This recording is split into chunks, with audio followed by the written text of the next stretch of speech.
Good morning, students. Let us start lesson 18, the Union Government, the Legislature. As we know, our country India has diverse languages, religions, customs, traditions, lifestyle, climatic condition and geographical features and many other things.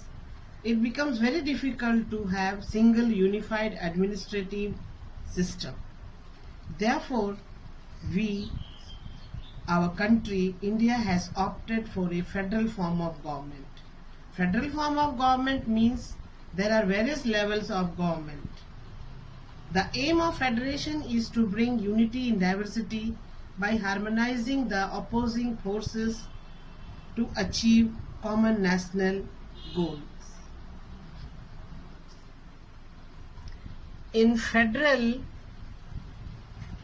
structure, there are different levels of government.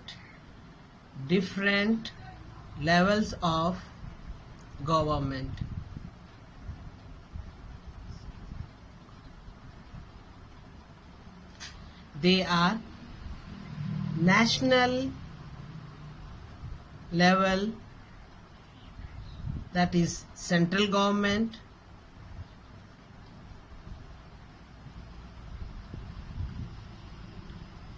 State level,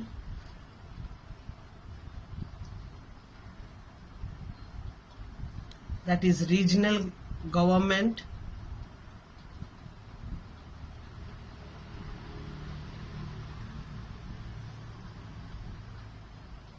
Grassroots level,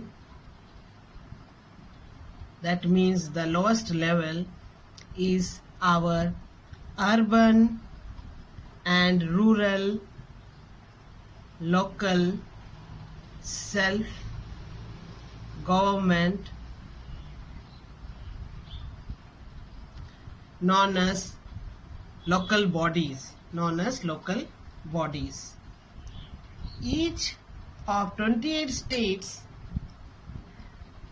in India has a government of its own with governor as the head of the state. Every state is governed by a council of ministers headed by a chief minister who is called head of the government at the state level. At the topmost level of government, that is union government,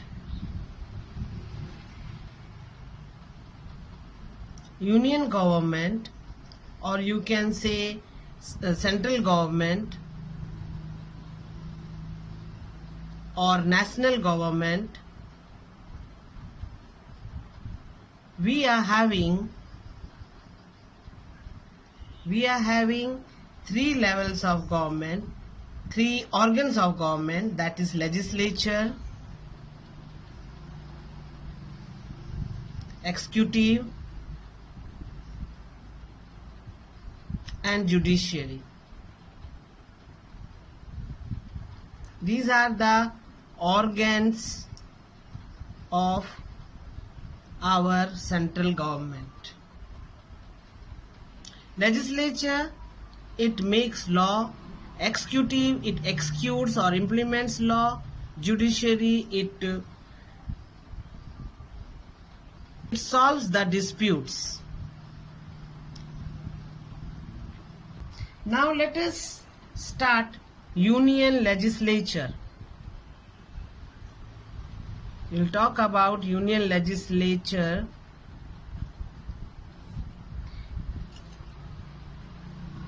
The union legislature is called parliament.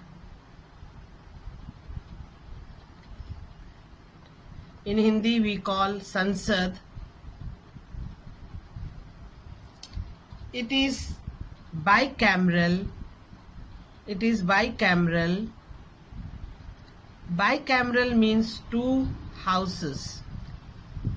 Unicameral means one houses. So our parliament is bicameral with two houses. One is Lok Sabha, other is Rajya Sabha.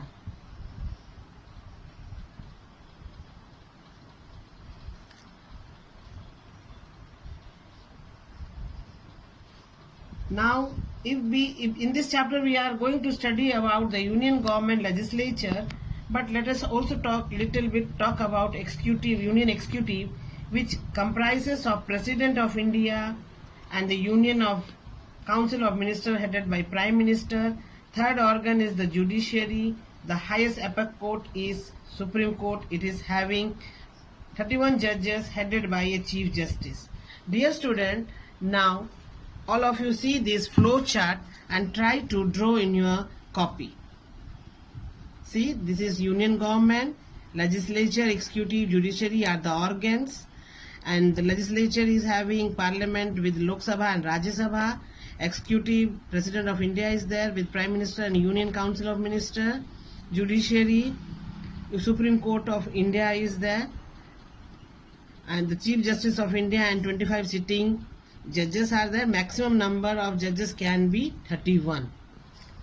To ensure that the union and the state government have their own jurisdiction and to make law on that subject without any conflict or overlapping functioning, the makers of our constitution has divided the subjects into 3 lists. They are union list, state list and concurrent list. So there are 3 lists in which all the subjects are divided according to the 3 lists. The center, the state, they enumerate or they make law on that subject. There are 3 lists. One is union list. Next is state list. Third is concurrent list. In this chapter we are going to also study about residuary list.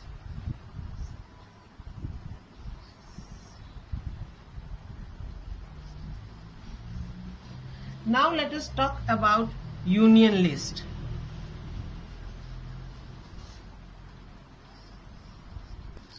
Let us first of all talk about union list.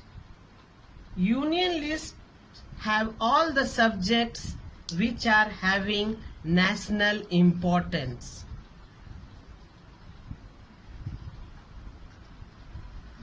National importance. Only Parliament has the right to make law on these subjects. On this list. Here all the subjects which are enlisted in union list are having national importance. So union lists, all the subjects are having national importance. It is 100 subjects are there in union list. For example, the subjects which are enumerated, which are included in union list are foreign affairs,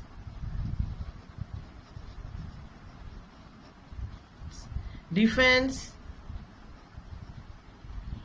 railway, post, etc. Here the laws are only made by the Parliament. So dear student, union lists subjects are the subjects on which law are made by Parliament.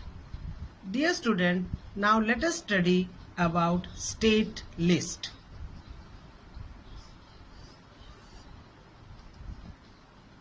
The state lists, the subjects which are there are having regional importance. Regional importance. Regional importance. They are 59 in number. 59 subjects are there in state list. Examples are police, public health, sanitation, agriculture, etc.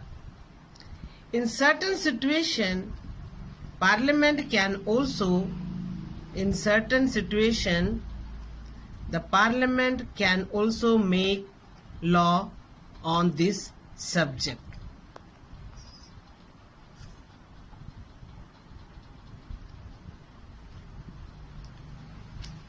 The state legislative has exclusive power to make law on this subject. As I told you that Parliament can also make law. This is concurrent list. It has 52 subjects.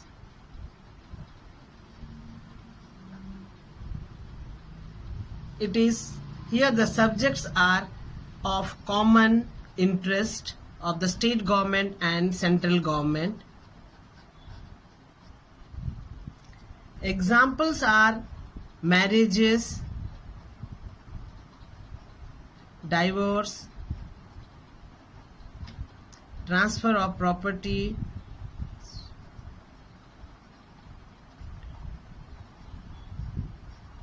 adulteration, etc. Here the state government and Parliament both can make law. Both can make law on this subject. If there is any conflict between the state government and the central government's law prevails.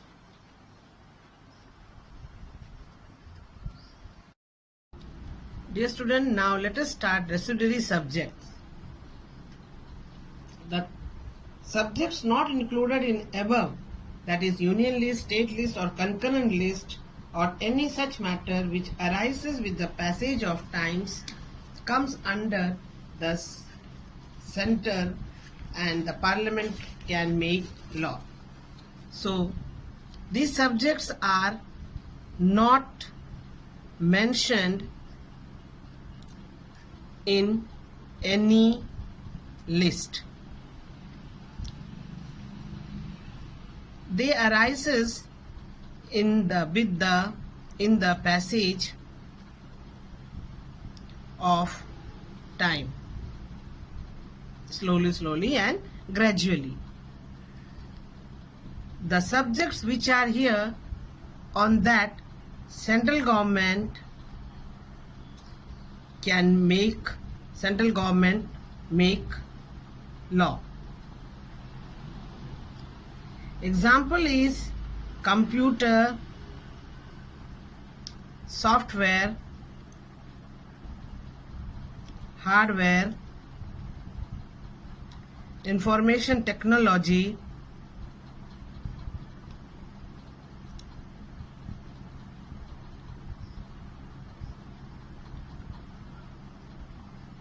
etc.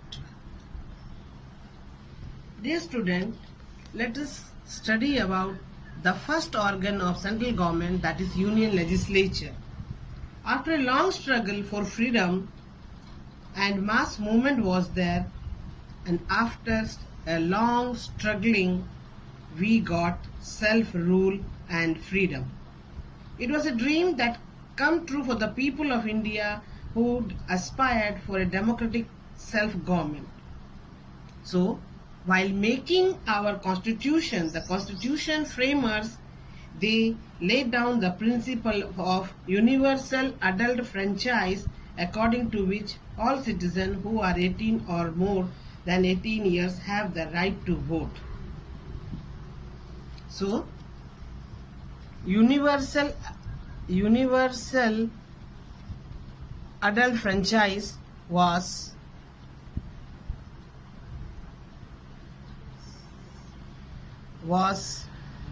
given in our constitution. This universal adult franchise gives us political equality and education. The voters elect their representative who constitute the parliament that controls and guides the union government. People express their trust in functioning of our democratic setup. So there is a trust which helps to run the democratic government. The parliament is the legislative organ of union government. Parliament, it is a legislative organ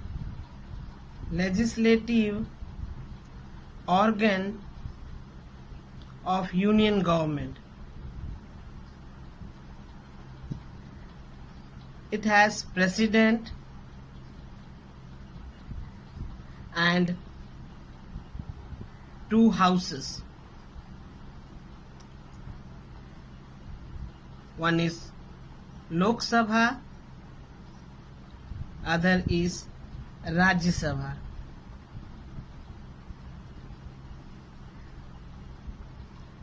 Now Lok Sabha.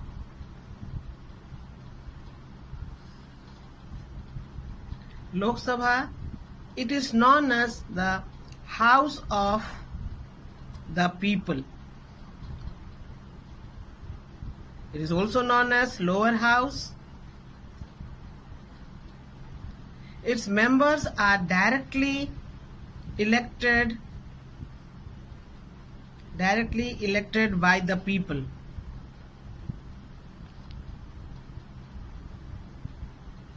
Directly elected by the people. The maximum strength of Lok Sabha should not exceed 550. Not more than 550. Out of this, 530 members are directly elected by the people from different states, whereas remaining 20 are elected by the union territories. Out of 550, 530 are elected by states and 20 by union territories. Elections are based on secret ballot, and candidate getting the highest number of votes in a constituency is declared elected. If Anglo-Indian community is not represented in the Lok Sabha, the president is having the power to nominate 2 members from this community. Some seats are reserved for scheduled caste, scheduled tribe. Person belonging to these categories only can contest the election from these reserved constituencies.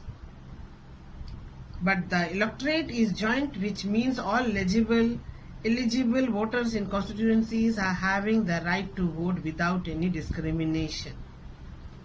The purpose behind reservation is to help and uplift the weaker section of the society and to bring them into the national mainstream.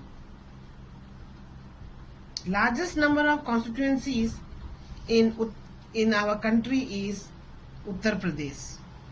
Lowest number of constituencies are Sikkim, Mizoram, Nagaland, Arunachal Pradesh, Manipur and Tripura. The new state of Telangana has 17 constituencies. Delhi is having 7 constituencies. Other union territories are having 6 constituencies. The reservation of seat for women is burning topic nowadays. Nowadays, a negligible representation is there in legislature at both the level. Now there is demand for women reservation bill which has not passed yet. Mahatma Gandhi said once, as long as women of India do not take part in public life, there can be no salvation for the country. So, until and unless women are not the part of public life, We cannot say that society is developed. Dear student, now let us study what are the qualifications of to be a member of Lok Sabha. He or she must be a citizen of India. He or she must complete the 25 years of age. His name or her name should be in voter list. She must possess other qualification as may be prescribed under law made by the parliament, and he or she should not be a government servant. If two candidates poll the same number of votes, example 70,000 each, then the winner is declared by lottery. Now the tenure or the normal term of Lok Sabha is 5 years. President of India can dissolve it earlier, but only on the recommendation of Prime Minister. The term of Lok Sabha can be extended for 1 year at the time if such a bill is passed by Parliament to meet some emergency situation. The Speaker and Deputy Speakers are elected by the member from amongst themselves. There is a tradition that Speaker is elected from the majority party and Deputy Speaker from the opposition party.